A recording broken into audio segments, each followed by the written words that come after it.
Bismillahirrahmanirrahim. Assalamualaikum warahmatullahi wabarakatuh. Masih bersama karduk.com. Pada kesempatan kali ini kami akan menyampaikan informasi mengenai perkembangan terbaru dalam penataan tenaga honorer di tahun 2024, yaitu pengangkatan tenaga honorer hanya formalitas. Maksudnya di sini tes seleksi P3K hanya bersifat formalitas, akan tetapi hanya berlaku untuk yang memiliki masa kerja dan usia segini. Semoga Anda termasuk di dalamnya. Tapi sebelum kami lanjutkan, bagi rekan-rekan yang baru menemukan channel ini, tekan like dan subscribe-nya, dan juga tekan lonceng notifikasinya supaya nanti bisa mengetahui informasi terbaru terkait dengan rekrutmen CASN dan pengangkatan tenaga honorer menjadi P3K di tahun 2024.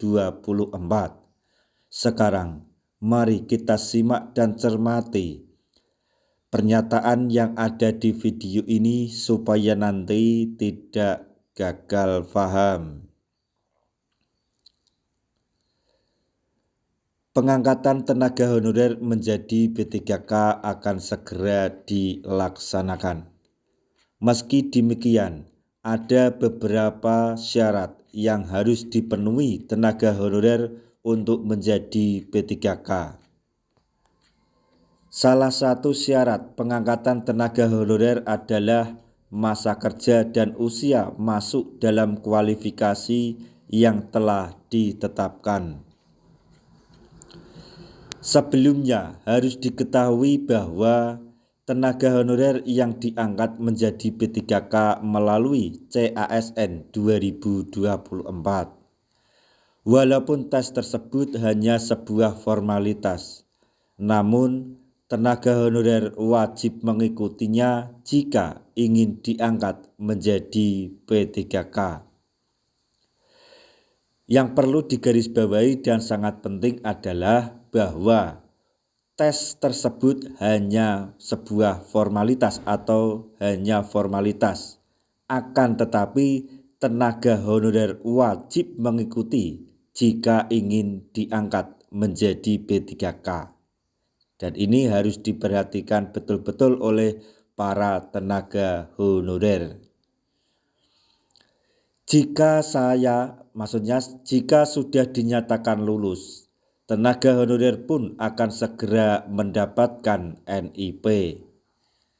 Namun, tenaga honorer yang menjadi prioritas untuk diangkat menjadi P3K yaitu seperti guru, tenaga kesehatan, tenaga penyuluh di bidang pertanian, kemudian tenaga penyuluh di bidang perikanan, kemudian tenaga penyuluh di bidang peternakan, dan tenaga teknis lainnya yang dibutuhkan oleh pemerintah.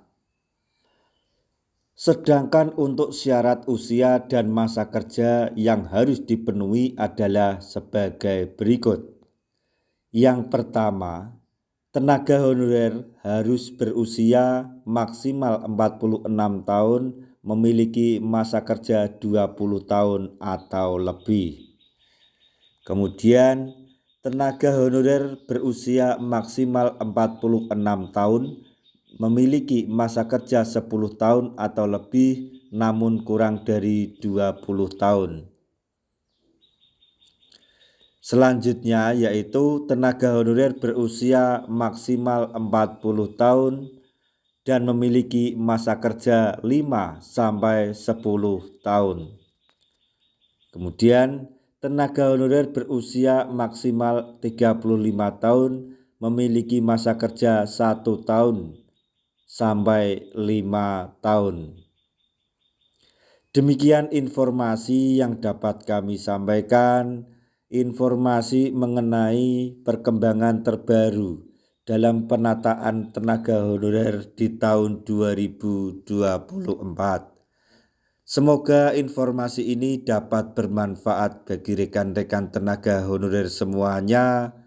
Di akhir video kami mengucapkan banyak terima kasih.